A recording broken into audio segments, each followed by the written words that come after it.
Shalom jemaat yang terkasih dalam Tuhan Yesus Kristus, salam sejahtera bagi kita semua. Mari sebelum merenungkan firman Tuhan, kita berdoa. Tuhan, kami mengucap syukur untuk anugerah Tuhan bagi kami hari ini, sehingga kami boleh menjalani hari yang baru. Biarlah di dalam anugerah Tuhan, kami boleh melihat apa yang Tuhan ingin kehendaki kami lakukan dan kami hidupi.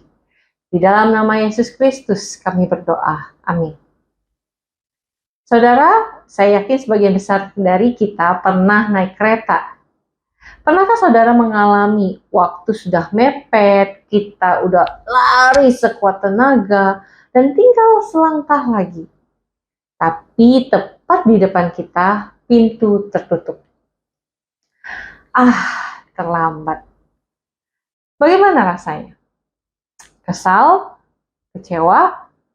Saya yakin itu ada. Tapi kita tetap bisa menenangkan diri karena tahu masih ada kesempatan berikutnya. Masih ada kereta berikutnya yang akan datang. Itu membuat kita merasa aman. Tetapi di dalam Alkitab, saudara, bicara tentang pintu, ada satu pintu yang sudah tertutup, maka sudah terlambat. Tidak ada kesempatan berikutnya. Inilah kisah yang tercatat di dalam Kejadian pasal 7 tentang bahtera yang Tuhan perintahkan kepada Nabi Nuh untuk membuatnya. Saya yakin kita semua hafal kisah ini.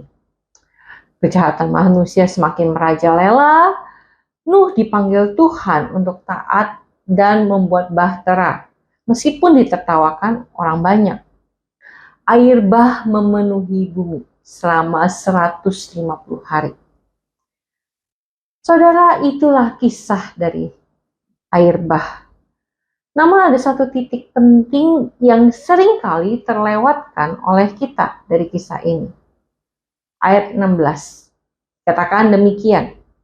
Dan yang masuk itu adalah jantan dan betina dari segala yang hidup, seperti yang diperintahkan Allah kepada Nuh.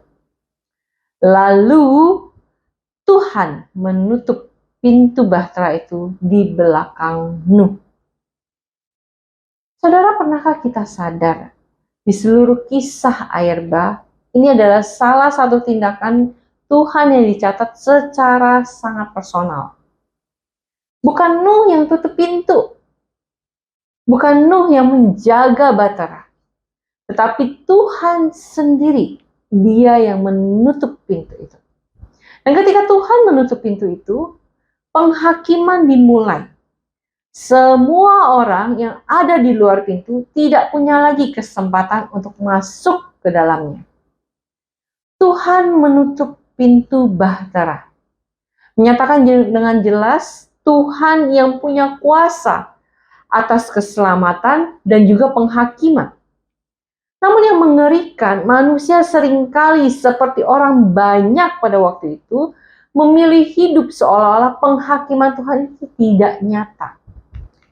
Ya, jalani saja hidup dengan biasa, sesuai dengan apa yang dimau. Toh tidak ada yang namanya penghakiman. Sampai akhirnya ketika Tuhan menutup pintu dan kita sadar tidak ada lagi kesempatan, meskipun kita berlari-lari sekencang mungkin. Saudara, coba hari ini kita lihat hidup kita masing-masing. Apakah tanpa sadar sikap yang sama juga ada dalam diri kita? Sikap yang abai terhadap Tuhan, sikap yang terus menunda untuk sungguh-sungguh hidup benar sesuai dengan anugerah Tuhan. Sikap yang merasa masih ada waktu untuk saya masih muda. Mungkin itu sikap kita. Mungkin kita tahu apa yang benar, tapi kita tetap hidup sesuka hati kita. Dan tanpa sadar, hidup yang kita jalani seolah-olah tidak akan ada penghakiman dari Tuhan. Kejadian pasal 7 mengingatkan kita, kesempatan dari Tuhan adalah anugerah. Tapi jangan pernah menganggap anugerah itu akan terus terbuka selamanya. Akan ada waktunya Tuhan menutup pintu itu. Dan ketika waktunya tiba, apakah kita sudah merespon panggilan Tuhan? Apakah kita sudah masuk ke dalam keselamatan yang Dia sediakan? Apakah kita ada di dalam? Kiranya Tuhan menolong kita untuk merenungkan ini. Mari kita berdoa. Tuhan, kami mengucap syukur untuk firman yang mengingatkan kami kembali bahwa anugerah Tuhan itu sungguh nyata ada. Tetapi biarlah kami tidak menyia-nyiakan anugerah Tuhan. Tidak mengabaikan kesempatan untuk meraih anugerah itu sesuai dengan cara Tuhan. Biarlah kami boleh melihat bagaimana Tuhan bekerja atas hidup kami, dan kami boleh menjalaninya sesuai dengan kehendak Tuhan. Biarlah kami belajar dari kisah ini untuk tidak menyia-nyiakan kesempatan sampai pintu itu tertutup. Tolong kami Tuhan. Di dalam nama Yesus Kristus kami berdoa. Amin.